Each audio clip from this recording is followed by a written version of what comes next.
Hi, everyone. Welcome back to episode 3 of the Simply Whelmed podcast. I'm your host, Colin, and I'm joined by my co-host, Christian. How we doing, everybody? Hey, we're just a couple of best friends who are passionate about all things pop culture. If you're looking for lukewarm takes on movies, video games, or TV shows, we've got the show for you. We just want to thank everybody who's sticking with us as we learn to be better at this whole thing. Last week we made some changes, and we saw a lot of growth after that episode posted. So it seems like we might be doing something right, and we just hope that we're going to keep that trend going forward and keep getting better with you guys. Absolutely. This week, Chris and I decided we're going to check out The Adam Project on Netflix. Yeah. So we're going to be discussing that and breaking that down. But first, I've got a little bit of news for you guys. So this week, we're going to talk about, there's just a quick bit of casting news for The Mandalorian Season 3. Amazon bought MGM Studios. Barry Season 3 got a trailer. And Ms. Marvel got a trailer. Yeah. Oh, snap. Yeah. And you got to catch up. Like, I'm going to have to be vague as shit because you have not seen Season 2. No. But yeah, and then Ms. Marvel got its trailer as well. Cool. So we'll get into that, but, first we're going to talk about the fact that the opinions on this podcast may vary today. Simply based on the fact that the habitat with which we viewed the Adam Project is incredibly different. I came home from work. Got my shoes and my pants off, sat on the couch in my underwear. I had a nice fucking coffee-scented candle burning from Bath & Body Works, not a sponsor. And I had the dogs all snuggled up on me. I'm under ice. I got the sun coming in, and I got to sit and watch the Adam Project. It was very relaxing. Now, Christian, why don't you walk us through what went down for you? So I ordered a new mattress and a new bed frame. And Amazon really hasn't been giving me any updates on them. But so one day I just got the mattress, and so it was kind of an eyesore to look at for a little bit. But then one day, I came home and I just saw that the bed frame was there as well. And I get off work around like 7 p.m. So I got very excited and I started taking apart. People are gonna dox you. yeah. They're just stalking you. But. Yeah, I got very excited, so I started taking apart the old bed frame, and moving all this stuff out, to the curb, which took so much longer than I thought. And then I was like, well, shit, I still have to set up the bed frame and the mattress, and I got one of those memory foam, and you have to let it, like, basically inhale or inflate, for, like, it recommends 48 hours, but it says in there, like, 2 should do. 2 will be all right. And just for, like, you didn't disassemble your old bed frame. You broke it apart. Yeah. So, like, there's no going back. I was like, yeah, this is trashed, Yeah. You were fully committed. You had to ford the river. You burn the bridges, You don't look back. But, so I was frantically doing that, and so Give us a timeline. About how long did this take you? I wasn't done until midnight, and then I let the mattress flow, inflate for 2 hours, and I went to bed probably around like 2:30. And so when did you watch the Adam Project? While it inflated? Yeah, while it inflated, I had all of my bed sheets, my pillows over on the floor, because it says, like, nothing can be on it, because I was like, oh, I'll just throw my pillows and blankets on it, and then they're like, nah, you can't do that, like, you need to make sure nothing's on it so it can inflate properly. Right on. So I just have this humongous pile of pillows and blankets, and I'm just resting my feet on them, sitting in my office chair, taking notes in, like, this cubicle of a room now, because it's so cluttered with all of my other shit. Yeah. So, like, we made the joke, we could just picture, like, well, we're not here to make TikTok memes, but that, there's the sound going around of, like, the and it's, super chill. And he's just in chaos. Trying to assemble a bed frame and a mattress as quick as possible. Yeah. I remember it hit a point where I was like, I might be sleeping on the floor tonight. I might have fucked up. This was a mistake. Yeah, so we'll just see if maybe that has an impact on how we thought the film was, right? So we're going to jump in on the news. Like I said, we had some really brief Mandalorian Season 3 news. Christopher Lloyd, who you might know as Doc Brown from Back to the Future, Yeah. was cast as a role. We don't know what role. However, he is credited as being a guest appearance. So probably maybe just like a cameo, one episode character that we meet, right? I thought you were about to say he died. I was about to lose it. No, God, no, no. However, there have been other character actors that had larger roles, like Carl Weathers plays Grief Karga, who runs the main town from the Hmm. first season, and Nick Nolte in the first season was Quill the Ugnaught. Yeah. So potentially he's a recurring character throughout the season. But yeah, the fact that they list him as a guest appearance makes it seem like it'll probably be a small thing. But still, Brief, Christopher yeah. Lloyd, that's a big get. Yeah, I mean it's Christopher Lloyd, like it's Back to the Yeah, you Future. got It's such Doc a Brown. classic movie. Yeah, they Um, have to get him to say "Great Scott." or like something. Yeah, they've got to Yeah. figure out some reference. But no, I got to level with you. When I saw Christopher Lloyd on the headline, I thought he was dead as well because, he's getting up there in age. I'm like, no, please God, no, not 2 weeks in a row. Yeah, yeah, Like last week, I had to go. We break the news on William Hurt, and this week it's yeah. Christopher Lloyd. Thankfully, that was not the case. Yes, thankfully. So, do you have any more thoughts on Christopher Lloyd being in season 3 of Mandalorian? No, I'm excited about it. I'm excited to see it. I am too. I think he'll do a good job, whatever he does. Oh yeah, for So, sure. other side, this is more like industry stuff as opposed to a specific project. Amazon and MGM Studios closed their $8.5 billion merger. MGM is almost a century old, so it's kind of sad to see it get gobbled up, I think, by Amazon. But that's a little more opinion piece. The facts are that MGM brings with it more than 4,000 film titles, 17,000 television episodes, 180 Oscars, Academy Awards, and Wow. 100 Emmy Awards. Uh, in those films is the Bond franchise. Really? Yeah. So in its Dang. press release, Amazon said that it's going to support the theatrical releases, but it's going to make that decision kind of on a case-by-case basis as to whether something goes to Prime or the cinemas.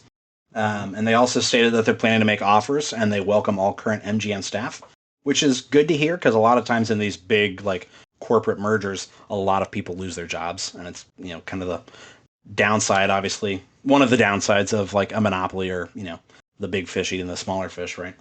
Yeah. But talking about Bond, they did say that they don't intend to make any changes to the Bond franchise. So I don't. That's kind of vague. I don't know what like what was in place that they were like people might be worried about them changing. But I do know that there's like a family that basically own the Bond franchise, and they're literally the Broccoli family is their name, and they are very protective of the Bond property. Yeah. So a lot of stuff has to go through the Broccoli's before it can be done. So there's probably a little bit of, hands tied for Amazon. But, Sure. yeah, so yeah, that's a pretty big merger. But it's kind of surprising. Like you get used to seeing these big numbers, like $80 billion or whatever. What Fox was bought for, like 65, or it might have been $80 billion. So to see something like $8.5 billion kind of puts into perspective how small the long running companies have become. Yeah. Where you've got very few major production houses left. And obviously Amazon's trying to butt in because they have Amazon Studios that makes a lot of their their like Prime movies, right? Such But as now yeah, go ahead. I was gonna say a really good TV show, Invincible, by that's from Yeah. Amazon Yeah. Prime. So like I said, now MGM might give them a better opportunity to reach into like the theaters and things like that. Mm-hmm. But I just thought it was interesting to see another big, big gobbling up, especially from Amazon, where they're trying to get into games, they're trying to get into movies, they're trying to get into TV. They're obviously trying to bust out into entertainment more than they have. Yeah, you got Amazon, Netflix, and Disney buying everything up. Yeah, because you figure Disney, like we talk about, they own the majority share of Hulu now after they bought Fox. Mm-hmm. So you're running out of options. Eventually, the government will just be Disney. I am curious on how they haven't stopped it from being a monopoly. I've got to think it's getting very close, but also, you got to follow the money. If Disney has all the money, they can kind of, affect policy, right? You figure they're part of the reason why copyright law kept getting extended for the longest time was so that they could keep the copyright on Mickey Mouse. Yeah. He's kind of their whole logo, and he was very quickly becoming public domain, and they didn't want that, so they kept lobbying and things like that to get the timeline extended. And if you've noticed, he's really not. You don't see him too much anymore because Not they really. stopped worrying about pushing him back. So he probably is close to public domain, but they're drifting away from the mouse anyhow to kind of not have to worry about that anymore. Sure. A little bit of an aside there, but it was within the confines of what we were talking about. Next, I've got Barry Season 3 receiving its first trailer. So I'm going to try and be vague here because Christian has to catch up to us. Yes. I'm going to be kind of general, but obviously the show is going to continue the story of Barry, played by Bill Hader. He's the hitman with a passion for acting. I'm looking forward to seeing how they might expand on some of the big questions that are left open at the end of Season 2. Little stinger for you there. As well as any of the potential repercussions for the characters around Barry. So that's exciting because there's a lot of, it kind of does a little bit of popping off towards the end of Season 2 and leaves you with that big question mark of, okay, what does that do to everything, right? Mm-hmm. And it looks like the trailer gives you a lot of, potential answers that seem exciting. And we don't have too much longer to wait, sorry. The first episode is actually going to premiere on April 24th, so that's just over a month away. Yeah, that's not far. Any thoughts on Barry? Obviously, you're a little out of the loop because you aren't caught up, but what do you think? Yeah, no, I'm very excited. I know, since we started watching Barry and some of Bill Hader's other stuff, I'm very excited to see more of him in the future. Yeah, he does a good job. I think he's a classic case of, obviously, thank gosh that SNL gave him, the exposure that he needed. But, you get one or two out of every generation, it seems, where, okay, that's the breakout. You've got, your Chevy Chases and Dan Aykroyds, and you've got your, Adam Sandler's, Will Ferrell's, and now we've got Hader. So that's exciting to see him do new things and be successful on his own, and especially in something that has the potential to be as dramatic as Barry does. It doesn't shy away from that, but it also has its comedic tones in there. Yeah, and I think both are executed perfectly. Yeah, it does a great job of balancing the two and not feeling like it's swinging back and forth. Yeah. So like I said, April 24th, we'll look forward to that, and we've got to get you caught up. Yes, we do. Probably the biggest news, this actually came out, I was kind of pissed off, this came out literally the day before we posted the second episode. And you said the day before? I shut up. Do you mean the game that's coming out here on June 21st, the day before? You mean that dog shit ass game? I don't. I mean the Tuesday before the Wednesday that we posted episode 2. No, so we, a little behind the scenes, we record on a Sunday just because schedules, and we post on a Wednesday again just because schedules, it gives us time to edit, whatever, right? So we record Sunday, and then I think Tuesday, the Ms. Marvel trailer came out. I was like, shit, that'd have been a good thing to get on the podcast, but Here we are. The Ms. Marvel trailer came out. I think, just from my thoughts, and I'll kind of rattle off some of my notes that I made, like a madman, and then you can interject when you think. So I thought it looked like it's more geared towards children, not in necessarily a negative way, but it kind of reminded me of a Nickelodeon show, like a Ned's Declassified School Survival Guide type deal. There were some big changes to Kamala Khan's power set or her origin, because in the comics she's an Inhuman. So Inhumans are I'm not going to get into too deep, but Inhumans are kind of like the mutants, except they're extraterrestrial in origin, as opposed to just being a mutation. Sure. And there's something called Terrigen Mist that comes from Terrigen crystals and all that, right? Well, there's a Terrigen Mist bomb that goes off in New York or Manhattan, and it affects her, and it awakens the gene inside of her that gives her the ability to basically be a shapeshifter. And so the picture that you always see of her, and she was actually in the Marvel Avengers game from last year or the year prior. She has the big fists that she can stretch and expand. Mm-hmm. And in this, it seems like her powers are more energy-based or cosmic energy-based. Yeah. And I was thinking out loud when I was doing my notes. They could retcon it later and say that, oh, she's also an Inhuman, because you figure, like, with Wanda, they later, in WandaVision said, well, by the way, she has the power to affect probabilities, which is how she made it to where she was and why she, survived the Mind Stone and all that. Right. Let me see. I've got more notes here. It seems like the power is actually coming from the bangles that she wears, which in the comics she does wear those bangles, but they just have sentimental meaning. They were like her grandmother's wedding bangles, and they've been in the family for a long time and all that. So I was thinking, and this is strictly conjecture. I have no basis for this other than connecting dots. Maybe they're kind of like the 10 rings from Shang-Chi, where those were bracelets that were extraterrestrial in nature, and then you figure in the post-credit scene they talk about it sending out a beacon of some kind. So perhaps, to tie in, instead of her being an Inhuman, since the movies don't have the Inhumans, they could say the extraterrestrial part of her powers is the fact that those bangles are not from Earth. Maybe they came in the same way that the 10 rings did. Yeah, I mean, and this could just because we saw the Batman. It was DC, is a little more gritty, but Right. going back, it feels very kid-like, Yeah. which makes me kind of like not as interested. I'm still interested to see it. I know I'm Yeah. still going to see it, but like I'm just not as interested because it's like Right. I want it to be dark. I want it to be serious. I want to see like oh, this is real life. Yeah. And I do think part of why it's geared towards kids is that she herself is a kid. And so it's like, and they might take a Spider-Man route where, when we first met Spider-Man in the MCU, he was very, like, whimsical and excited about being a hero, you know what I mean?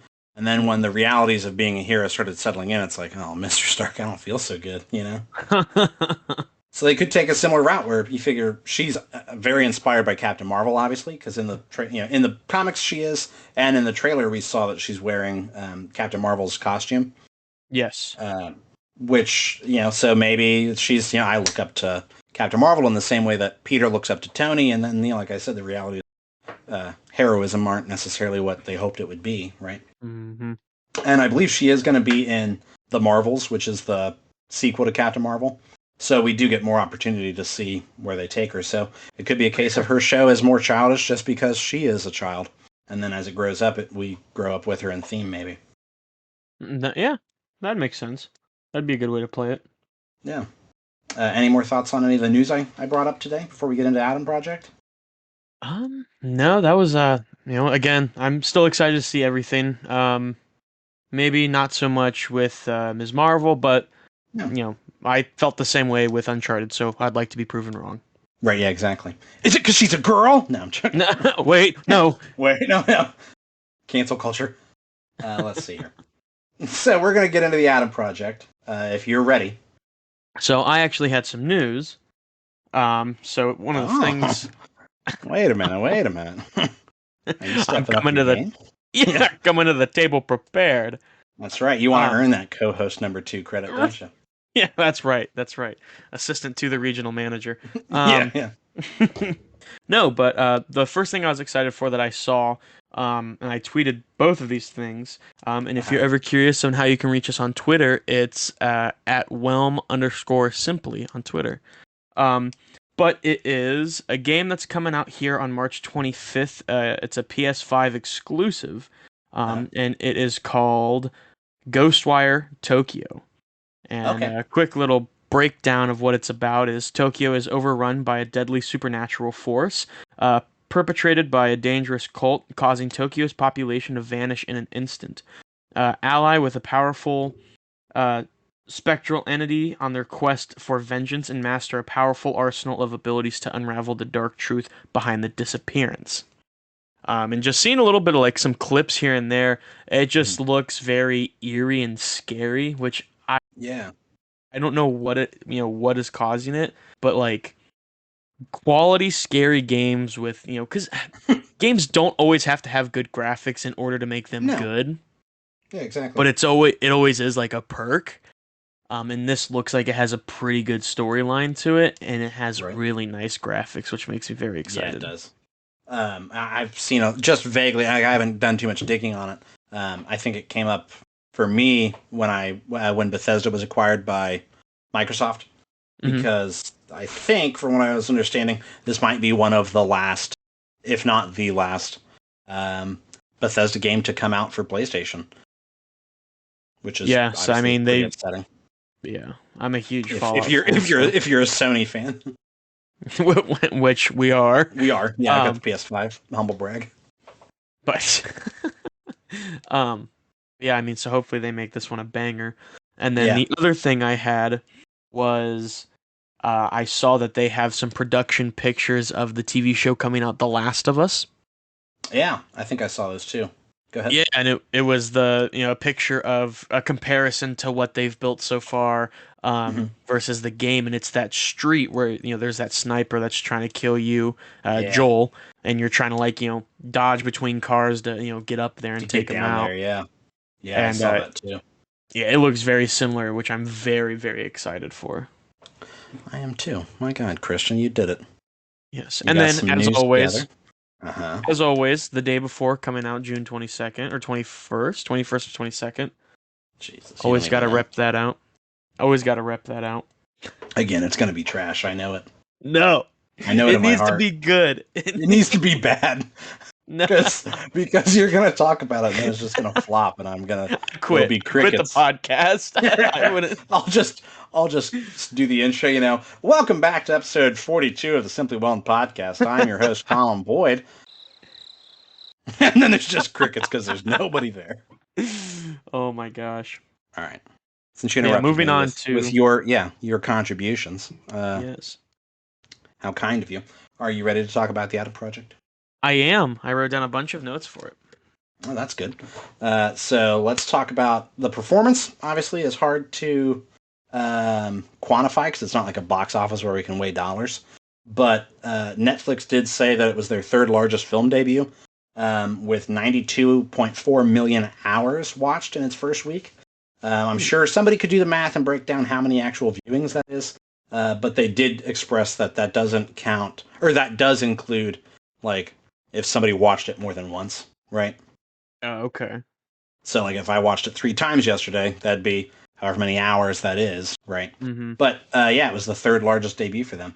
I was trying to look up, I think it was the Red Notice, which had Gal Gadot and Dwayne Johnson, and then I couldn't remember what their second one was. It obviously wasn't important enough to write down.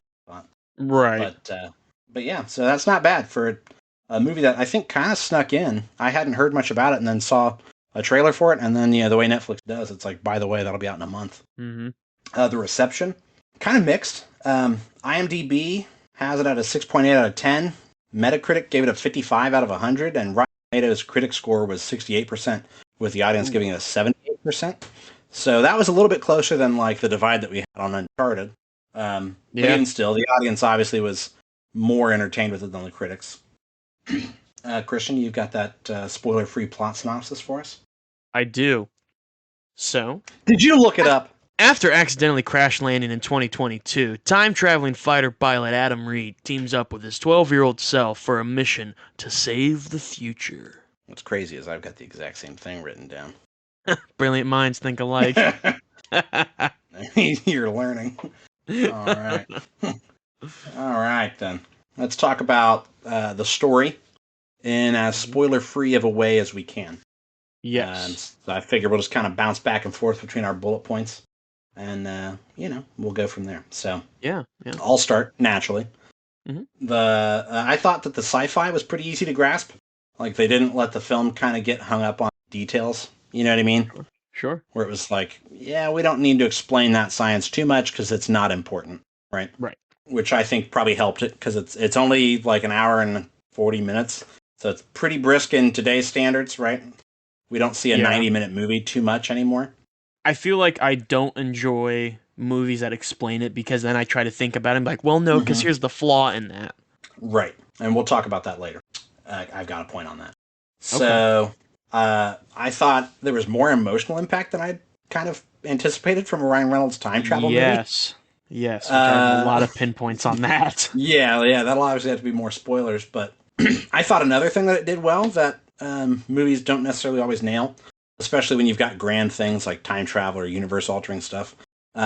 It proposes pretty realistic threats that you could see happening, and so that kind of adds to the stakes. Even though you are dealing with pretty grand themes, the stakes that we're looking at are plausible, right? Mm-hmm. And I thought it did a good job of creating circumstances that require things in the movie to happen that otherwise wouldn't make sense to happen. And I can't really elaborate on that until spoilers. Yes. Yeah, mine I will say mine are pretty bland.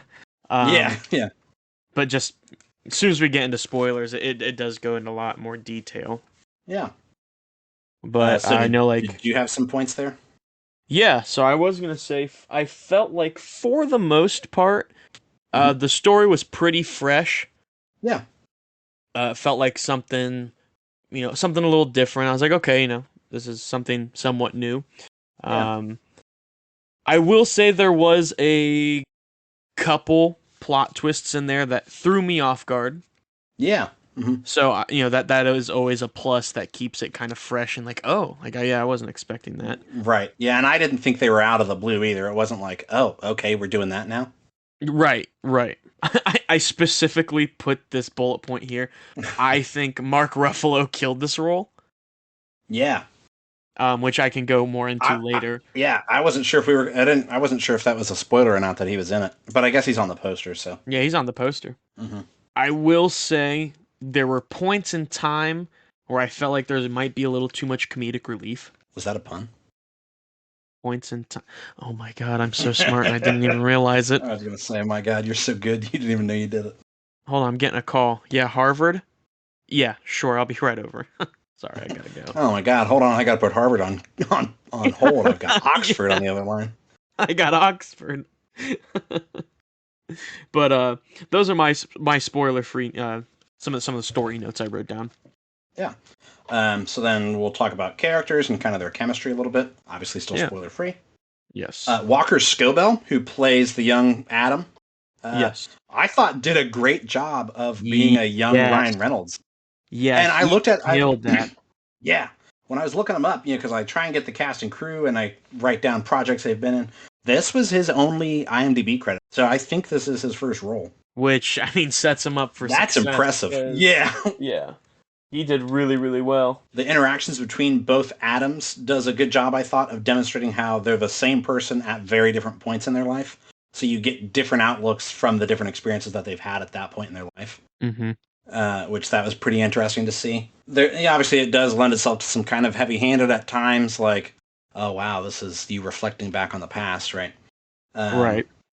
But I did think that the way young Adam interacts with parents was pretty realistic and convincing. It didn't seem like like movie writing shitty kid or whatever. You know what I mean? Mm-hmm. It wasn't heavy-handed and it wasn't over the top. It was just like right in the middle there. Yeah. What did you think about characters and spoiler-free, obviously? So, I mean, for a bullet point, I put down both of the Adams are the exact same. Like I'm looking at this and I'm going like, oh my god, this kid's matching Ryan Reynolds' energy. Yeah. I did write a note, but that kind of falls more spoilery, so I'll skip out on it. The actress, what is her name? Jennifer Garner, who plays the mom. Yeah. Yeah, very well. She played that role very well. I feel like I did.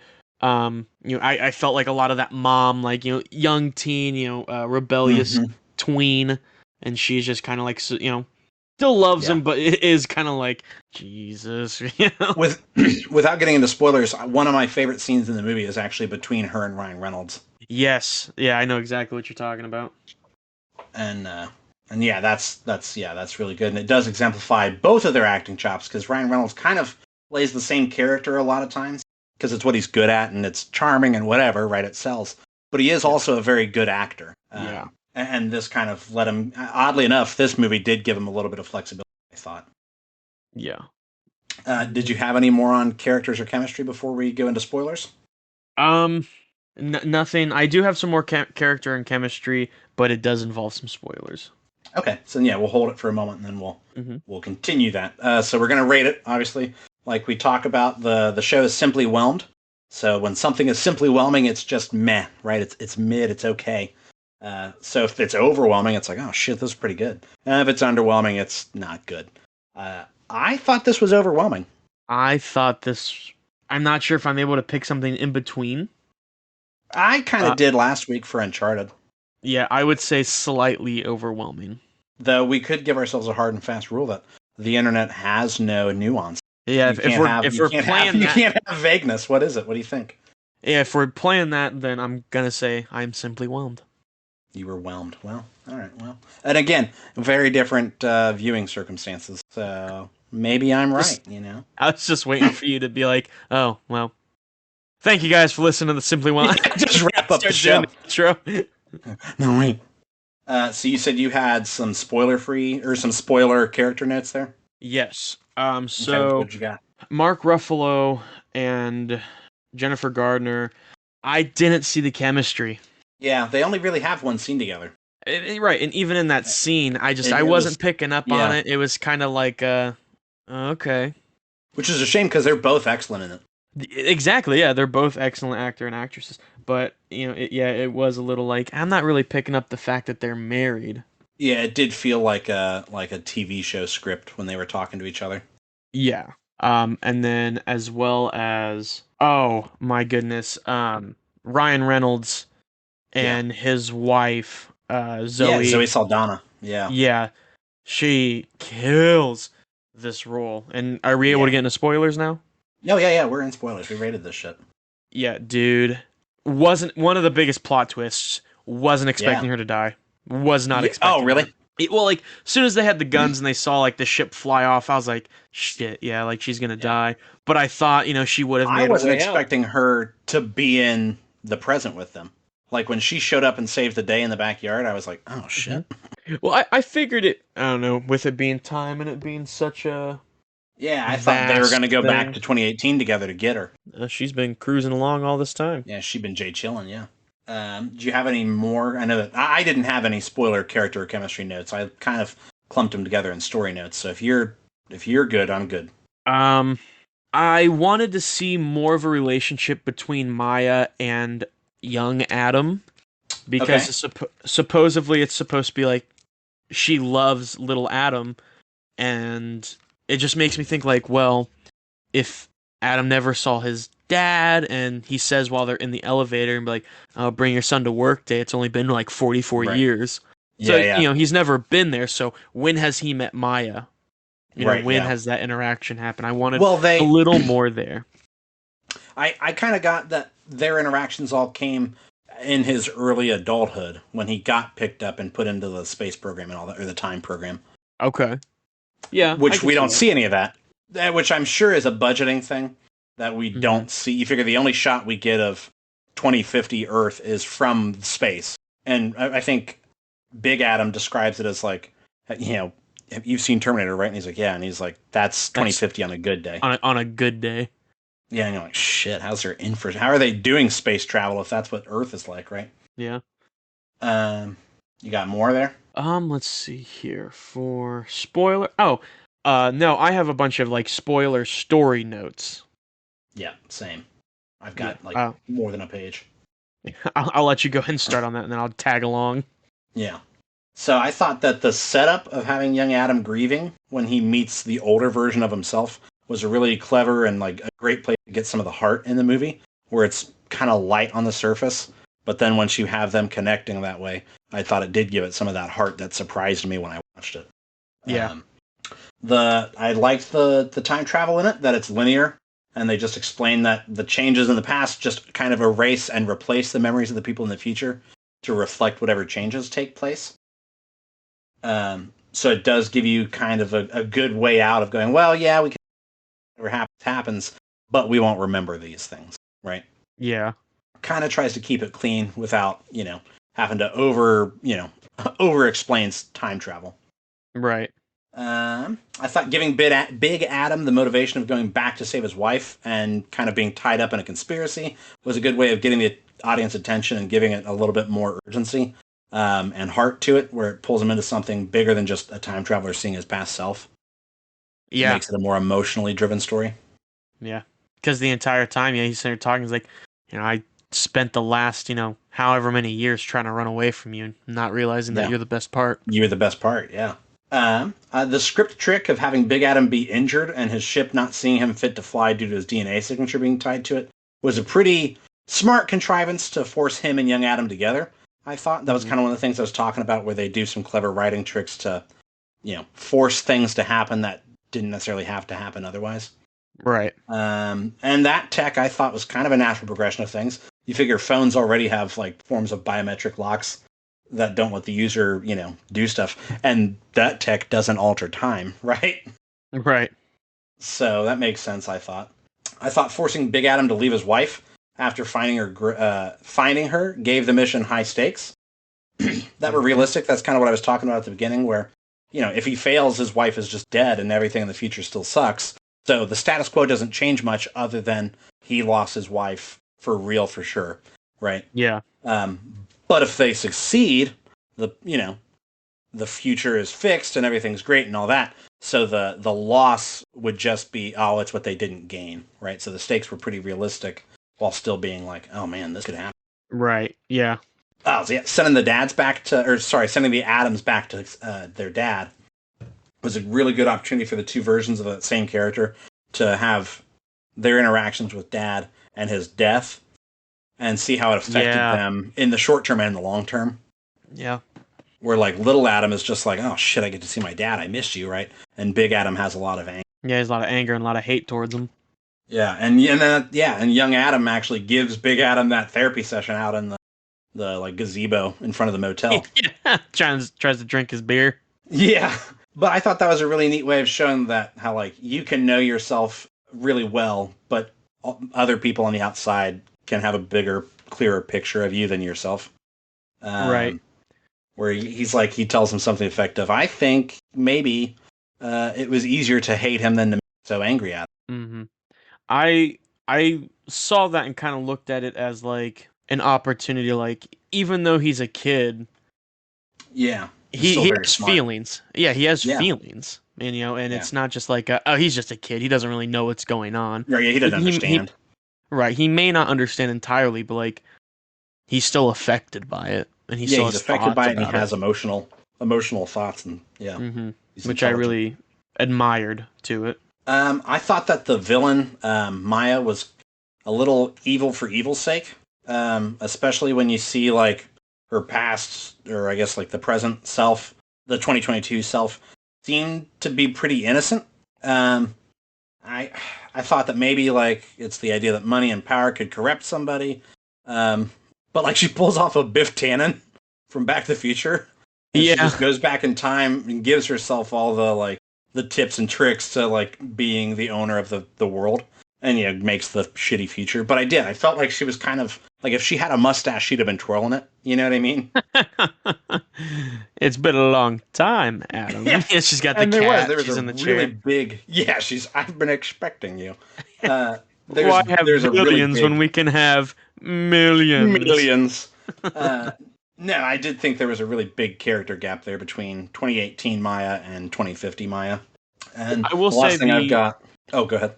I was gonna say the one part that really made me like, because I agree with you, like it was just kind of evil. I was like, why is she so evil? Like this is too evil.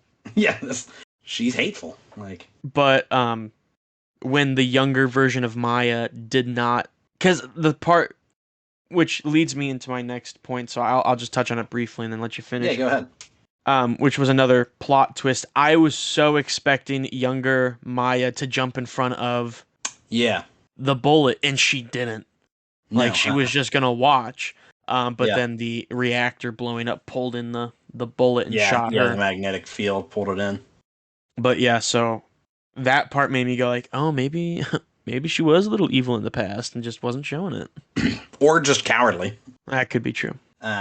I thought, like, probably one of the most emotional parts for me was the opportunity for Dad to realize that, like, his legacy isn't his work, but it's his kids, or his kid. Mm-hmm. And he gets to repair what went wrong for Big Adam in some ways by telling him he loves him and he's proud of him. And then, he gets to play catch with them in the backyard, and it's such a dad and kid thing, Right. And, but that scene with him and Ryan Reynolds where he's like, I love you, and he's like, too, and he's like, no, I love you. Like, okay. Yeah. And he just keeps telling him until he finally gets in. Yeah. I did like that part a lot. Like, I don't know if I'm just a bitch, but I cried.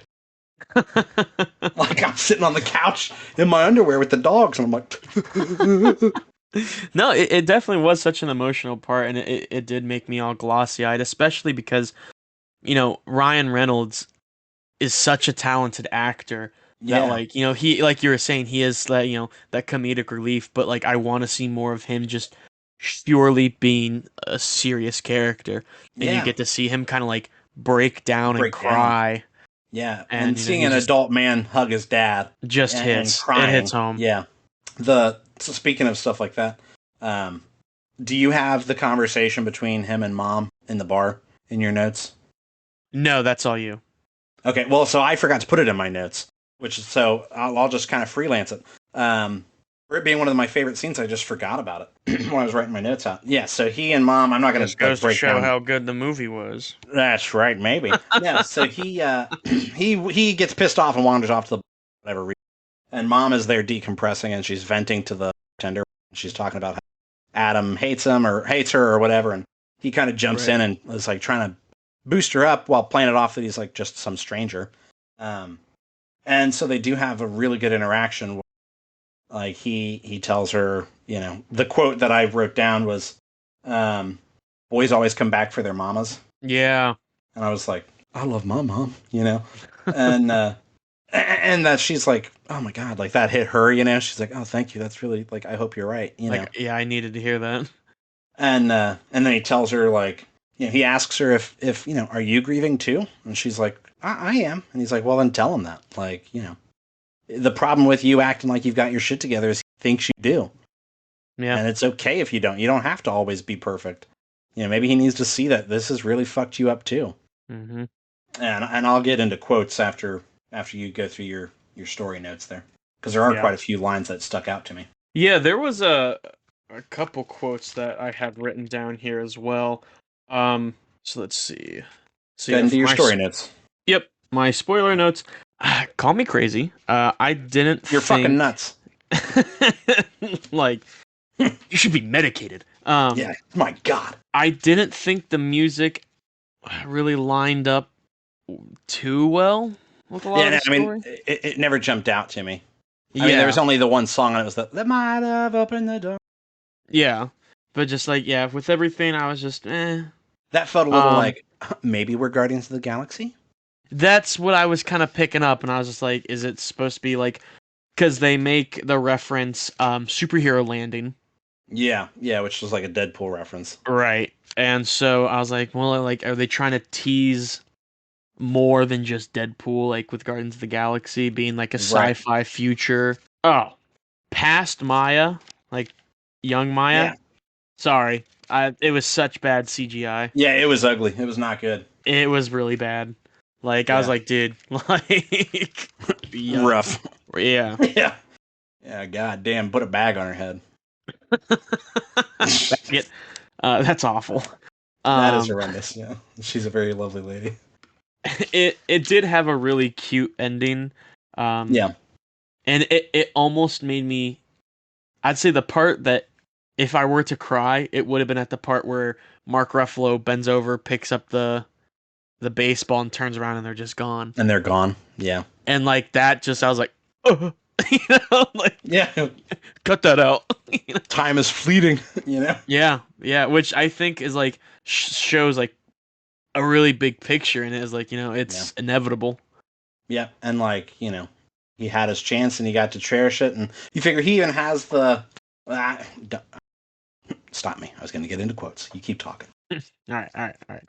And then the other thing I had was wasn't a huge fan. They threw in with the magnetic field, like pulling the buttons off of the shirt and like the Yeah. jacket. And I don't know, maybe I was just way overthinking it, but I was just kind of like, what about the pants? I was like, what about the zipper? Like where? Yeah. You figure in like- Deadpool he fights a man naked. right? Like this ain't new. Just Come on, Ryan Netflix. Reynolds and Mark What are you Ruffalo doing? butt naked fighting a dude. I like that there's so much metal in their clothing that they're just Butt naked. naked. But then, those were the only spoiler notes I really had that we haven't already covered. Okay. So then, if you're good there, I want to move to quotes because, like I said, I did write a few. Mm-hmm. I've got a couple that I paraphrased just because I couldn't find the print anywhere online, and I didn't want to rewatch the movie just to find the quote. So I said the one about in the bar where he says that boys always come back for their mom. When Dad he's a professor and he's talking to his class, and he says something to the effect of "Enjoy life while you've got it because it may be later than you think." Yeah.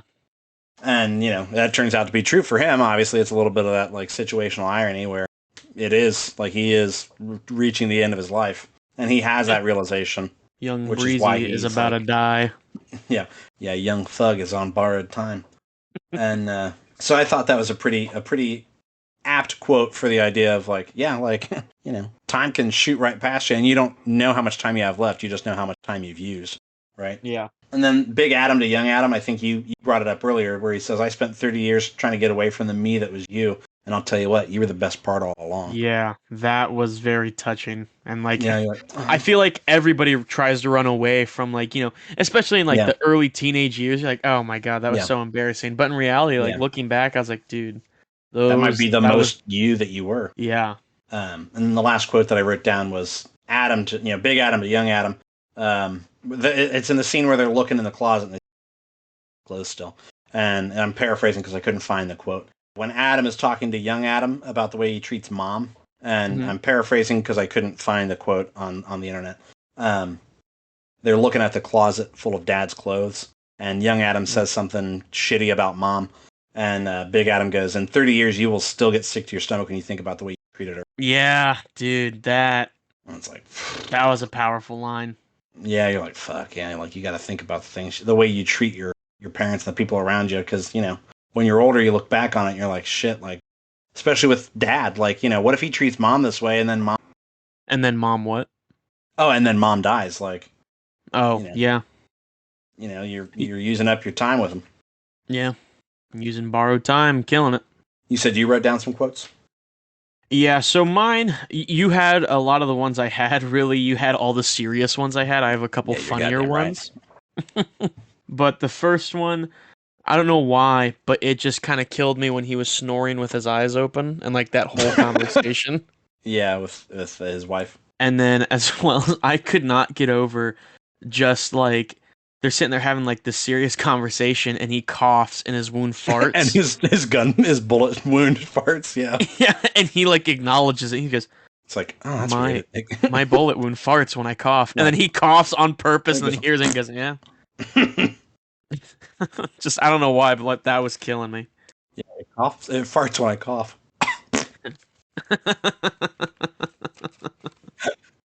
Farts are funny. Yeah, what are you going to do? Were those the only ones that I didn't have? Yeah, literally. All right. Quite literally. So then I have action in general as like the last big topic. Sure. I thought that the action was pretty exciting and fast paced. Well choreographed. Used the I don't know what I meant here. It said using the dusting effect allows you to be lethal without being graphic. I thought that was very interesting. And that's another thing from science that they just kind of wave away, where they're like, dying in the past is messy. Yeah. Then I said that sometimes the action felt a little rubber, even though they're supposed to just be normal people who have access to advanced tech. Mm-hmm. Where you're like, okay, are they superheroes? Like, they never mention super soldier stuff, you know what I mean? Right. Because, like, there's times where Adam gets punched or kicked in ways that, like, makes him flip over several times before he lands. Yeah. And you're like, I thought these were just dudes. Like, are they beefed up? What's the story? Are they wearing power suits? Yeah, I thought that was just a uniform. What's the sitch? Yeah. I thought the lightsaber was really cool. Oh my God, I was waiting for you to talk about that. But they used that like a fucking lightsaber. Oh yeah. But they didn't make it just a laser sword. Like, it had like the gravity and magnetic abilities that let it shield. Let it be a shield. It has like propulsion where you can drive people back with the knockback, or you can use boost it to ramp himself up. Yeah. Yep. I said Zoe Saldana kicks ass as always. At this point, she's like really good at being in action scenes. Yeah, she kills. Like she is just badass, like plain and simple. Yeah. The fight in the backyard between the soldiers and Big Adam and Laura, which is the wife, was I said was pretty tight. Yeah. where they're working together really well, and they're able to, and they're still going through like that starry-eyed, oh my god, I found you, Hmm. while having to balance that with, wait, hold on, let me shoot this man in the forehead. Yeah. Let me brain him. Yeah, I thought that the final fight in that reactor was really cool. I didn't get Yeah. hung up on the fact that they weren't nude, which I think Well, says more about you than me. The you know me. idea of using heavy mag and just another factor to consider while they're fighting was kind of interesting visually, and from like a choreography standpoint. Hmm. Um, and it did set up that twist of Maya Sorian killing herself, where Yeah. even though technically, if bullets are magnetic, the gun should have just been ripped out of her hand since it was full of those magnetic bullets. But Hmm. again, that's one of those things that if you think about it for more than a minute, it breaks apart. But just don't think about it. Right. What were your thoughts on the action?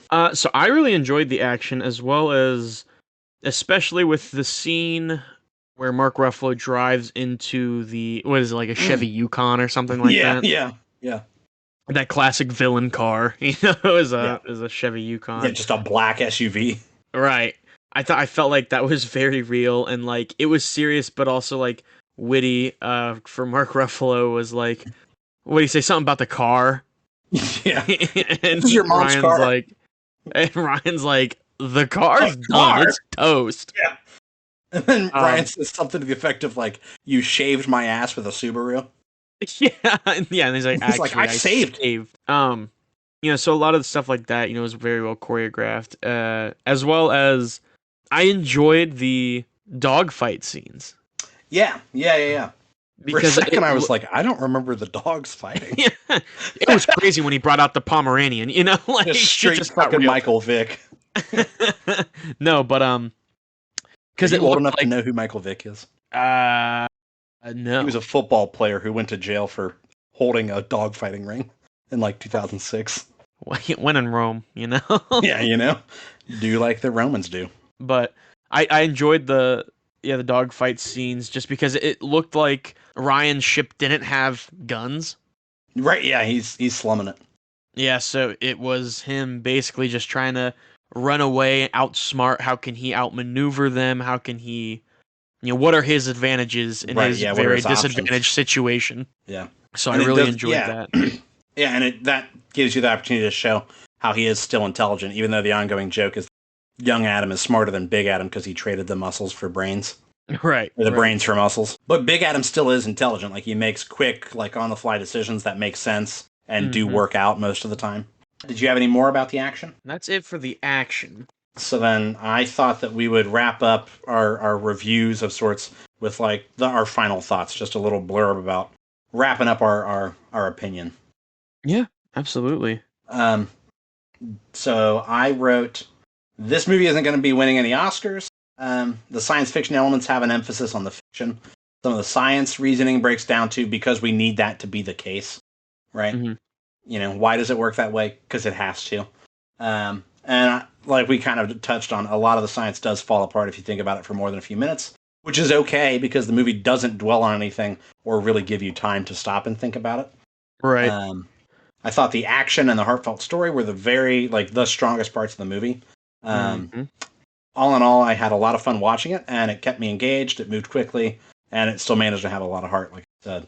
I thought it was worth a watch and probably worthy of a rewatch. Like if my wife decided she wanted to watch it, I'd sit down and watch it again. Yeah. I thought a lot very similar, except there's a Mhm. couple differences. It did keep me engaged.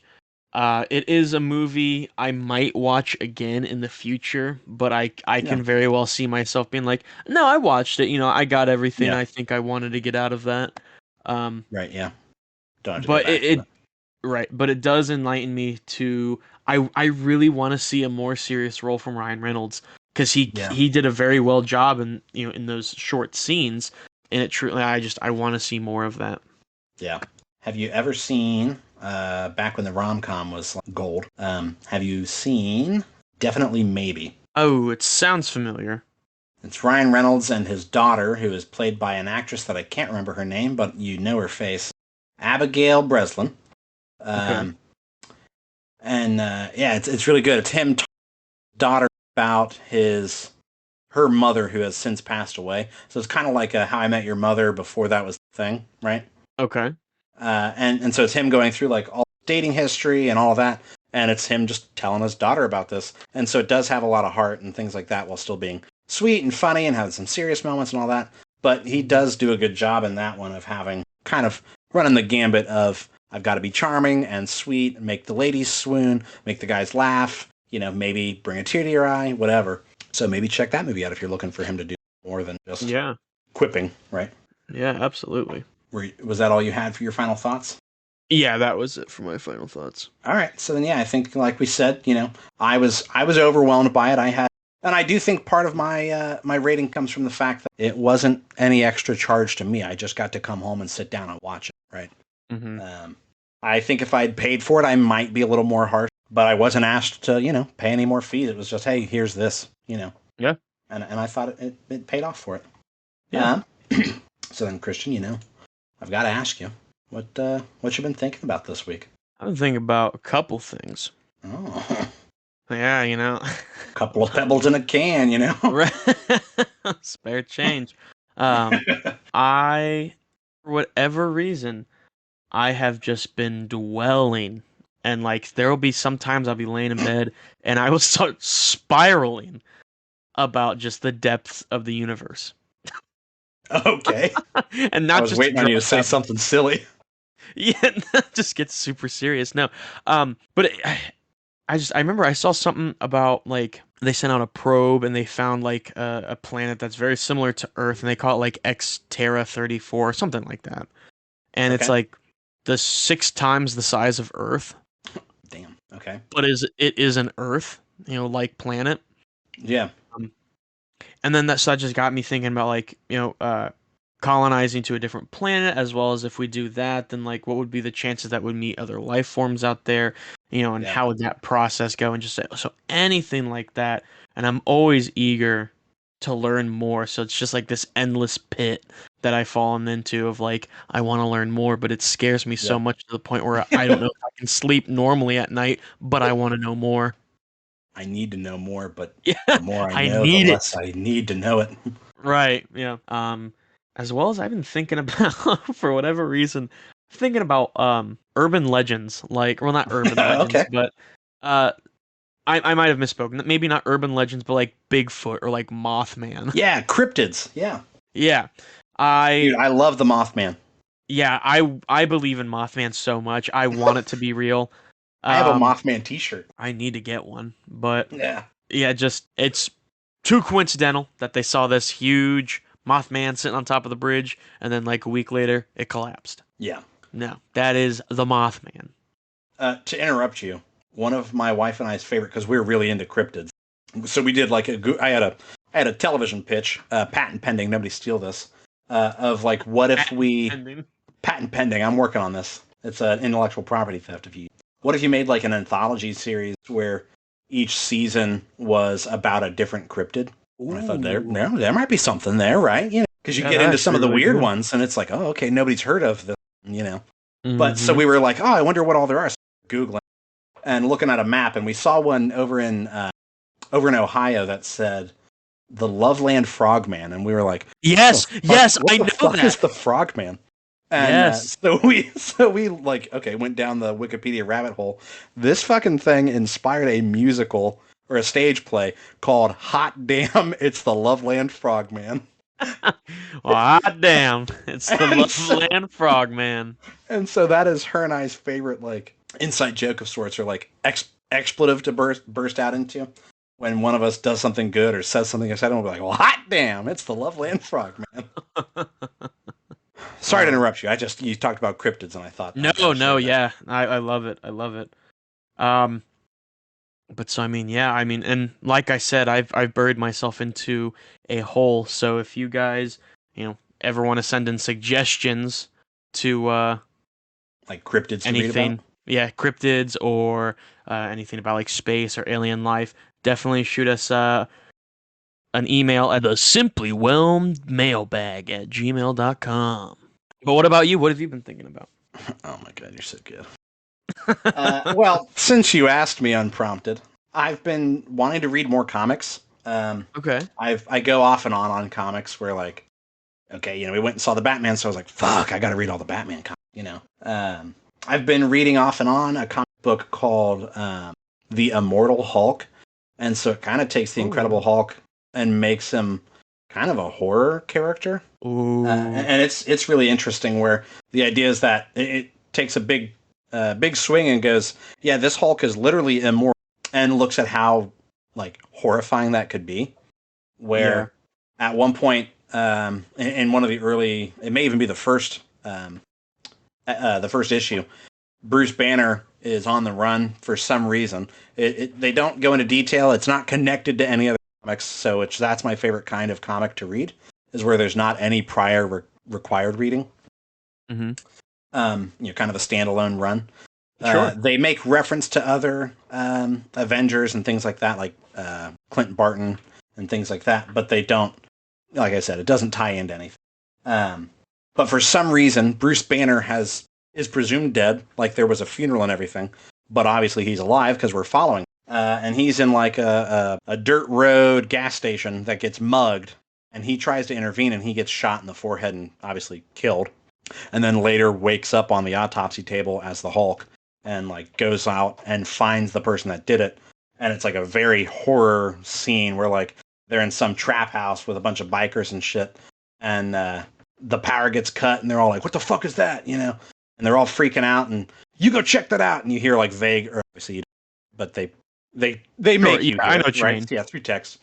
You hear like the and then they're like, Jimmy, Jimmy, and it's just scary. We're like, man, this one guy goes on the run. He's got to get the fuck out of there, and he can't. He's fiddling with the car keys, and he turns around, and there's just the Hulk looming over him, and they make the Hulk just so ungodly large, and they make it a somewhat intelligent Hulk that can speak, and so he says like some really terrifying shit to the guy about, you killed the little girl, whatever. He fucking like breaks every bone in the dude's body, and he just ends up in the hospital. And so they kind of make him like a cryptid, where there's all these news stories popping up of like, the Hulk's supposed to be dead, but there's this injury happened in this place, and then this happened here, and everybody keeps talking about the Green Demon and things like that. But it's really good, and I want to get back into reading that. But I also don't want to get stuck. If I binge through a comic, I usually burn myself out and don't want to read anything else for a while. Yeah. So I'm kind of looking for some suggestions of like 2 or 3 comics that are good and that you can get invested in, but would be okay to pick up and down. I have Marvel Unlimited and Comixology. If you have any suggestions for any Marvel comics, let us know at the Simply Whelmed Mailbag at gmail.com. And it doesn't have to be. You are giving out the wrong email, by the way. No, I'm not. It's the Simply Whelmed Mailbag at gmail.com. It's Simply Whelmed Mailbag at gmail.com. Well, we have 2. I know. And I told you last week. That's right. Jesus Christ. Now we're just going to get a bunch of fucking fan mail. Since, we're just inundated with it. You got to beat them off with a stick. Yeah.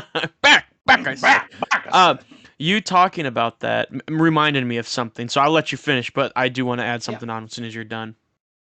So I'm done on the comics, but I am going to just quickly say, for some reason, the other thing that I've been thinking is I want to learn how to make sushi. Because, like, I really like sushi. It's really good. But it's expensive. It's expensive. And I was thinking about, like, packing my lunch for work and stuff, because I'm fat, and I'm trying to not be fat. Yeah. And the easiest way for me to control my calories is to prepare my meal prior. But, so I was like, man, you know what I want to make is sushi. So, yeah, I'm trying to figure out how to make sushi. I know there's need to take that leap. I was gonna say I know there's kits you can buy that kind of like teach you how to do it. Yeah, so maybe I need to invest in one of those. Another thing I was thinking about, but first, I fully support it because I mean the times I know you're very passionate in the kitchen, and so I feel like you'd be really good at it. Here's what we're gonna do. I'm thinking about our email. Give me a real clean, simply whelmed mailbag. Email.com. And we'll edit it in the past, and we'll leave this part in, and everybody will really wonder what the other. Ooh. All right. You ready? Yeah, cause a little intrigue, yeah. The Simply Whelmed Mailbag at gmail.com. Excellent. What I love about that is it's not it's going to not match going to fit in. anything. Yeah. Exactly. You're like, yeah, so if you guys send us in an email at the simply well mailbag at gmail.com, Yes, yes, and then you could tell us about. yes. We need to keep that. Yeah, we are. We're keeping all of this. Yes. Uncut, raw. Easy. You had something about comics. Yeah, no. So I saw, I think it might have been a TikTok or maybe something on Instagram. It was like a Star Wars. I thought it was a trailer for something. Yeah, yeah. It was a trailer for a book. Yeah, you sent it to me.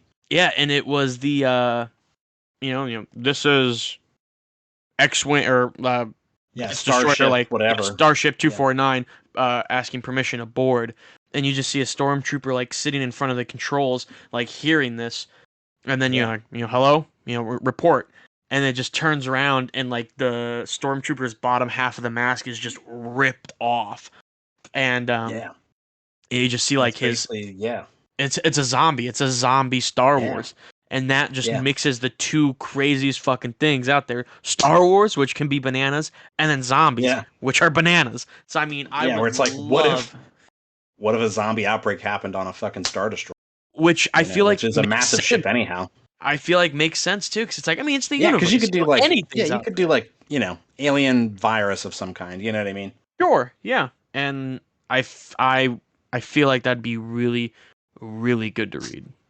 And hell, they could be in like the uncharted space. Maybe they're out there as like an exploratory vessel or something. Right? Yeah. Yeah. So that I'm very excited and looking forward to that. Yeah, are you gonna read it? I'm not a big novel. I think I've got ADHD because I get bored quickly when I read a novel. I need pictures. I was gonna say, if they have some pictures in it, then I might. Otherwise, you're gonna get the audiobook. Yeah, I might get the audio because I do listen to audiobooks. I like those more. Yeah, I do too. One of my favorite audiobooks is the audiobook extended edition of World War Z, which is nothing like the movie that they made. Yeah. The book World War Z is basically like a diary or a documentary about the zombie outbreak that the world has since kind of started to come back from. Mm-hmm. Which so it's like almost like a war documentary, except instead of it's about World War Z, right? Mm-hmm. And so there's a bunch of different like where they interviewed this person that was over in this part of the world and this person that was here and all that. And so the audiobook for it is like jam packed with like stars. It's got Mark Hamill in it. I want to say that it's got Simon Pegg in it. Alan Alda. It's got quite a few like celebrities, and so it's actually very well performed. I was gonna say, I know Mark Hamill does a lot of voicing for. Yeah, you figure he's the Joker. Yeah, he's the Joker. He plays Skips in Regular Show. I mean, which is a TV show I grew up on, which I didn't find out until like many years later. He plays a lot of characters. I know there's a whole bunch of the other ones as well. Yeah, in the remake that they did of Chucky, he played the voice of the doll. Yeah. But is that all you got on that? We can move on. All. So yeah, that's all I got. So then, again, guys, we want to thank you so much for your attention and support. If you guys enjoyed this episode, be sure to give us a great review. Tell your friends. Word of mouth will, help us out a ton, especially in the early days here. Yeah, absolutely. And speaking of reviews, I wanted to read. We got one. This is from our first episode, I believe. The Clay Hurley says he gave us 5 stars and said, Colin is really great, very organized, and is an amazing host. Christian is there too. Can't wait for more. So I think that really encompasses just the style of the show. I feel like there's a target on my back. No. What do you mean? He mentioned you. He said... well, with Mason, he didn't even say my name. He said co-host number 2. And then with the Clay Hurley, I'm just mentioned as, he's there. An afterthought. He is also there. Yeah, so I feel like there's a bit of a target on my back, so I'm sensitive. I don't know. I think the reviews have been pretty accurate. I bet you think that, huh? I bet you think that. I don't see anything wrong. Keep the reviews coming, If it was me on the floor, you'd walk right over me. I'll tell you what you get, Colin. You get what you fucking deserve. Christian. Yeah. If people wanted to get in touch with us and give us more great feedback like that, or ask us some questions, comments, concerns. I think I said last week, death threats are welcome. I don't care. Yeah, everything. Just throw it Yeah, in. send it at us. Yep. How would they do that? How would they get in touch with us? Of course, you can always start off by following us at Simply Whelmed Podcast on Instagram. And then, as well as you could definitely give us a follow on Twitter, which I know I've already mentioned, which is at whelmed_simply. And then I've already said my email, but I'll say it again. It is the Simply Whelmed mailbag at gmail.com. That's right. That's right. Now, thank you guys, everybody, so much for listening. Yeah, thank you so much. I had a good time this episode. I wasn't sure if I would. I hope you guys enjoyed it, and we'll see you next Wednesday. Yeah, and if you guys have any suggestions or anything like that, definitely let us know. We're all ears. Yeah. Go ahead, Christian. That's the end of the show. Tell them bye. All right, bye, guys.